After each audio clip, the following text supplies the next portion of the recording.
Yang pertama ada tes seleksi. Tes ini sering disebut dengan ujian masuk. Tes ini dilaksanakan dalam rangka penerimaan peserta didik baru. Hasil tes ini digunakan untuk memilih calon peserta yang paling baik dari sekian banyak calon yang mengikuti tes. Kemudian yang kedua ada tes awal. Tes awal sering disebut dengan istilah pre-test. Tes ini dilaksanakan dengan tujuan untuk mengetahui sejauh manakah materi atau bahan pelajaran yang akan diajarkan telah dapat dikuasai oleh peserta didik. Kemudian yang ketiga ada tes akhir. Tes akhir ini lawan dari tes awal. Biasanya disebut dengan istilah post-test. Tes ini bertujuan untuk mengetahui apakah semua materi pelajaran yang tergolong penting sudah dapat dikuasai dengan baik oleh peserta didik. Kemudian yang keempat ada tes formatif. Tes formatif adalah tes hasil belajar yang bertujuan untuk mengetahui sudah sejauh manakah peserta didik telah terbentuknya bagaimana, sesuai dengan tujuan pengajaran yang telah ditentukan setelah mereka mengikuti proses pembelajaran dalam jangka waktu tertentu. Tindak lanjut yang perlu dilakukan setelah diketahuinya hasil tes formatif adalah yang pertama ada jika materi yang diteskan itu telah dikuasai dengan baik, maka pembelajaran dilanjutkan dengan pokok bahasan yang baru. Akan tetapi jika sebaliknya, jika masih ada yang belum dikuasai, maka sebelum dilanjutkan dengan pokok bahasan baru, terlebih dahulu diulangi atau dijelaskan lagi bagian-bagian yang belum dikuasai oleh peserta didik. Kemudian yang kelima ada tes sumatif. Tes sumatif diberikan dengan maksud untuk mengetahui penguasaan atau pencapaian peserta didik dalam bidang tertentu. Kemudian tes sumatif itu biasanya dilaksanakan pada tengah semester atau akhir semester. Kemudian yang keenam, selanjutnya ada tes penempatan. Tes penempatan adalah tes yang diberikan dalam rangka menentukan jurusan yang akan dimasuki oleh peserta didik, atau tempat mana yang paling baik ditempati oleh peserta didik dalam belajar. Kemudian yang terakhir ada tes diagnosis. Tes diagnosis adalah tes yang digunakan untuk mendiagnosis penyebab kesulitan yang dihadapi seseorang, baik dari segi intelektual, emosi, fisik, dan lain-lain yang mengganggu kegiatan belajarnya. Itu ya ada dua. Yang pertama itu tes tertulis dan yang kedua itu tes lisan. Tes tertulis itu mengerjakan soal dilakukan secara tertulis. Artinya jawaban yang diberikan oleh tes berbentuk bahasa tulis. Cara memberikan pertanyaannya dapat berbentuk tulisan, dapat pula berbentuk tulisan. Yang kedua tes lisan. Tes lisan itu seorang guru atau yang menguji itu dilakukan secara lisan, langsung dengan muridnya. Ada beberapa kelebihan dari tes lisan ini, yaitu yang pertama dapat mengukur keterampilan berkomunikasi murid atau peserta didik. Nanti seorang murid itu bisa diuji kemampuan berkomunikasinya dengan guru langsung. Jadi nyali atau keberanian itu langsung. Tidak hanya jika tes tulis kan seorang berhadapan dengan media kertas tertulis, tapi kalau lisan itu langsung berkomunikasi dengan gurunya. Terus kelebihan yang kedua dari tes lisan itu hasil tes dapat diperiksa dengan cepat dan mudah, dan soal dapat disusun dengan agak mudah. Ada kelebihan dan juga ada kelemahan. Kelemahan dari tes tulis itu membutuhkan banyak waktu, karena tes agar kondisikan berarti yang diuji itu bisa 3 dulu atau 5 dulu, nggak langsung satu kelas langsung tes lisan kan nanti tidak kondusif. Selanjutnya jenis tes berdasarkan bentuk jawaban. Ada tes esai dan tes pilihan ya. Yang pertama tes lisan. Yang pertama itu tes esai ya. Tes esai itu ya merupakan bentuk tes yang pertanyaannya menuntut untuk memberikan jawaban dalam bentuk uraian. Seperti ketika madrasah aliyah atau MA itu sering sekali murid ada jawaban tes esai. Nah, situ seorang peserta didik itu diuji untuk menjawab soal secara esai. Artinya nanti bahasanya itu tergantung dari pemahaman siswa. Jawabannya itu berbentuk uraian berdasarkan pemahaman dari siswa tersebut. Di sini ada beberapa kelebihan dari tes esai. Di antaranya pembuatan tes esai lebih mudah dibanding dengan tes lainnya. Yang kedua, tes esai dapat menghindarkan siswa dari kemungkinan memberikan jawaban secara spekulatif. Di situ murid berpikir tidak spekulatif, artinya jawabannya itu dipikir dulu, tidak asal-asalan. Tapi bagi siswa yang pintar juga, yang cerdas juga, jika siswanya bodoh amat ya bisa nanti menjawabnya juga asal-asalan. Kelemahan tes ISE. Kelemahannya itu penilaian subjektif cenderung berperan dalam pemilihan angka. Yang kedua, kelemahannya waktu yang dibutuhkan untuk mengoreksi jawaban relatif lama, karena hanya satu-satu ya, nanti misalkan satu kelas ada 20 siswa, satu-satu mengoreksinya gurunya kan agak lama daripada mengoreksi tes pilihan ganda. Yang kedua itu jenis tes berdasarkan bentuk jawaban. Yang kedua tes pilihan ya. Ada tes salah benar. Terus ada ya tes salah benar itu seperti pilihan ganda. Yaitu tes yang menyediakan berbagai alternatif jawaban kepada tes sehingga pihak penguji dalam memberikan jawaban cukup memiliki salah satu di antara jawaban yang tersedia ya. Baik dengan memberikan tanda dalam bentuk tanda silang, lingkaran kecil atau tanda cawang ya. Jadi kan pilihan seorang penguji atau guru itu memberikan pertanyaan sekaligus ada pilihannya. Nah nanti murid itu mencentang atau melowongi. Jika di ujian nasional kan dulu saya itu ketika mengisi jawaban pilihan ganda ujian nasional itu lingkaran ya. Tapi kalau misalkan ya UTS atau UAS itu berarti mensilang jawaban antara A, B, C atau D. Ya, itu yang dapat saya sampaikan. Terima kasih atas perhatiannya. Nah, penggunaan berbagai teknik dan alat itu harus disesuaikan dengan tujuan penilaian, waktu yang tersedia, dan sifat tugas yang dilakukan. Teknik penilaian yang memungkinkan dan dapat dengan mudah digunakan oleh guru itu yang pertama, teknik tes. Nah, teknik tes ini dibagi menjadi 3. Yang pertama teknik tertulis, yang kedua teknik bentuk uraian, dan teknik bentuk objektif. Nah, untuk cara atau teknik dalam bahasa itu yang kedua yaitu teknik non-tes. Yang ketiga, asesmen berbasis dan asesmen kinerja. Bahasa. Penentuan skor itu apa sih? Yaitu mengubah jawaban instrumen menjadi angka-angka nilai kuantitatif dari suatu jawaban terhadap item dalam instrumen. Nah, penskoran dengan menggunakan tes uraian tentu berbeda dengan bentuk pilihan atau lebih luas lagi yaitu alat ukur tes dengan alat ukur bukan tes. Nah, penskoran dengan menggunakan tes uraian itu tentu berbeda dengan tes dalam bentuk pilihan atau lebih luas lagi alat ukur tes dengan alat ukur bukan tes. Nah, sedangkan pemberian skor pada dasarnya itu mengacu dalam 2 hal, yaitu berdasarkan acuan norma dan acuan patokan. Nah, secara rinci, skor dapat dibedakan menjadi 3 macam, yaitu skor yang diperoleh, terus skor sebenarnya, dan skor kesalahan. Nah, faktor yang dapat berakibat terhadap skor yang diperoleh ini yaitu apabila faktor-faktor yang berpengaruh ini muncul, baik sebagian ataupun menyeluruh. Nah, penilai tidak dapat mengira-ngira seberapa cermat skor yang diperoleh siswa ini mampu mencerminkan pengetahuan dalam keterampilan siswa yang sesungguhnya. Nah, perbedaan antara skor yang diperoleh dengan skor sebenarnya itu disebut dengan istilah kesalahan dalam pengukuran atau kesalahan skor atau dibalik skor kesalahan. Nah, hubungan ketiga macam skor tersebut itu adalah skor yang diperoleh sama dengan skor sebenarnya ditambah skor kesalahan.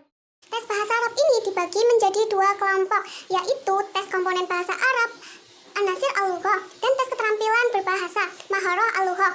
Tes komponen bahasa misalnya tes kosakata dan struktur, sedangkan tes keterampilan bahasa adalah tes yang langsung ditunjukkan untuk mengetahui 4 keterampilan berbahasa, yaitu menulis, menyimak, membaca, dan berbicara. 1.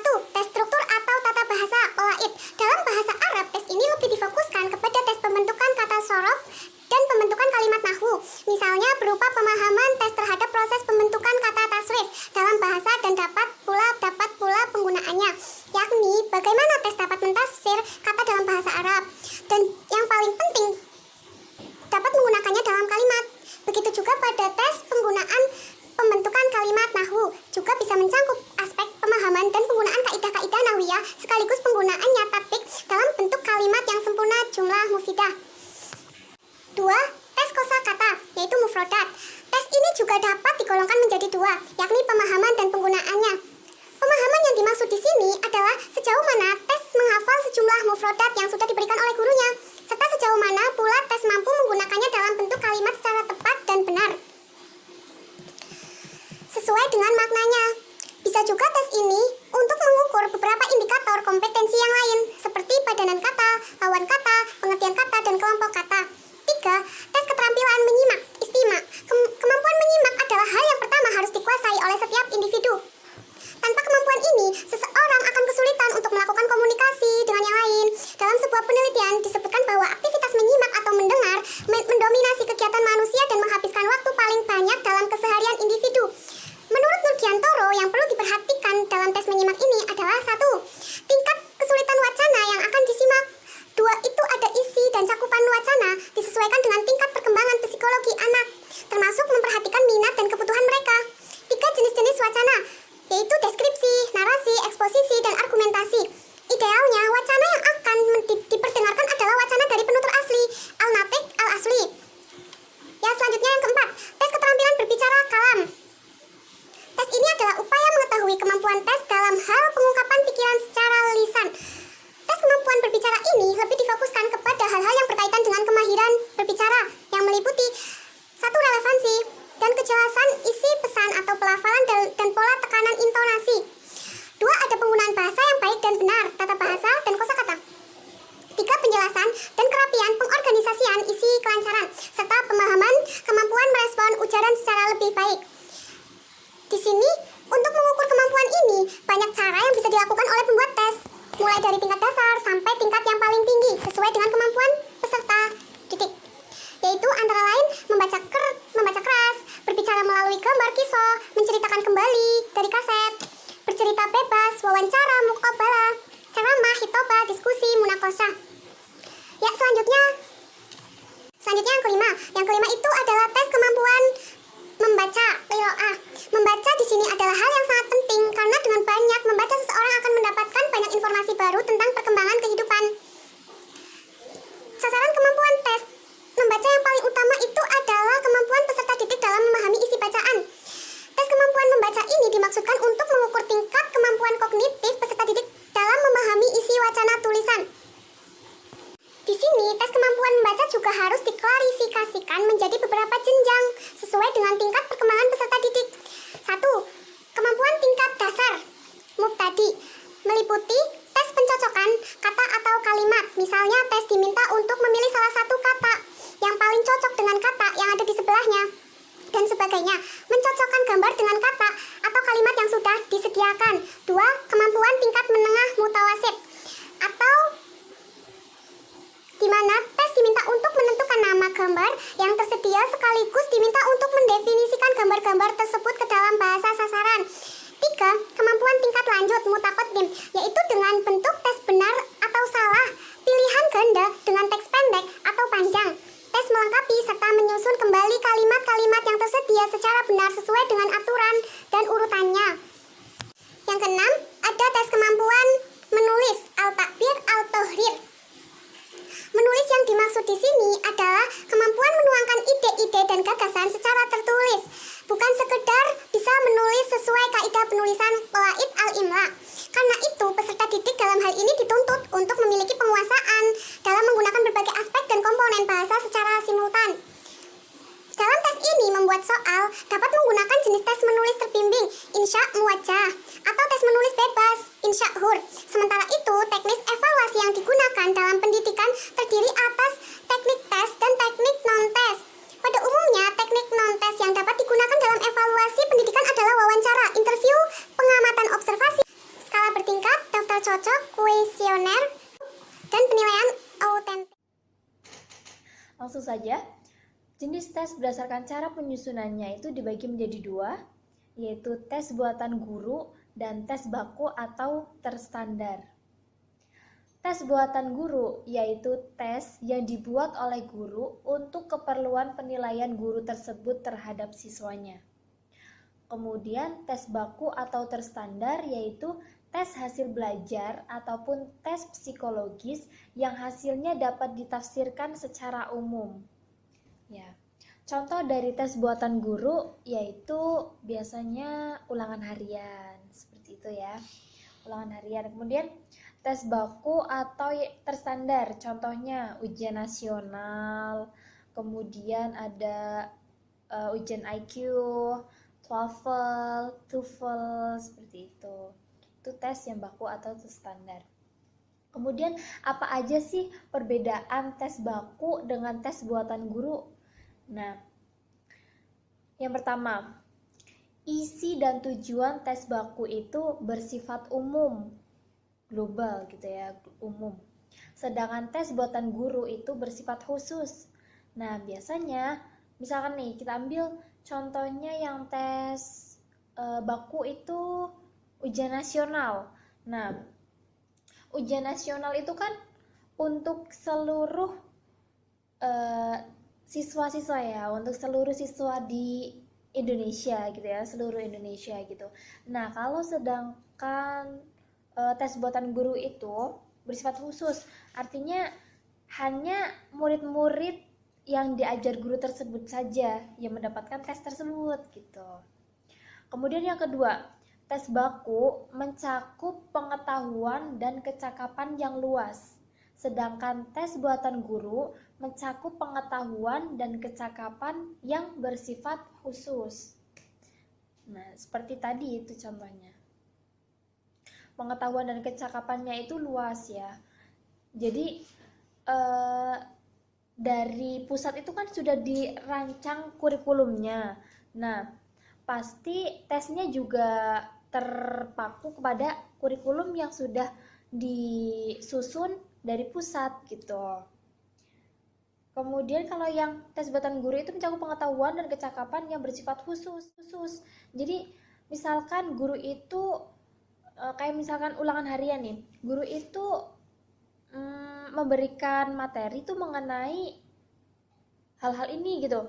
Misalkan tentang apa?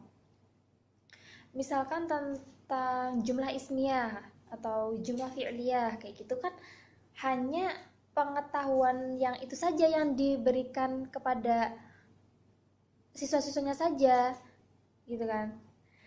Yang diteskan itu hanya materi-materi yang diberikan gurunya kepada siswanya gitu. Nah gitu contohnya. Kemudian yang ketiga itu perbedaannya, tes baku dikembangkan oleh tenaga yang berkompeten dan profesional, sedangkan tes buatan guru itu dikembangkan oleh seorang guru tanpa bantuan dari luar.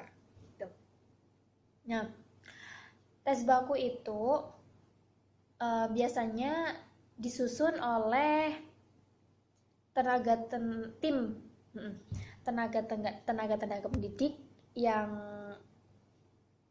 terkumpul dalam suatu tim gitu ya. Terus mereka itu membuat tes gitu untuk seluruh seluruh siswa-siswa yang bersifat umum gitulah ya, seperti itu. Kayak misalkan ujian nasional gitu kan, ada tim khusus yang merancang tesnya gitu kan, soal-soalnya gitu.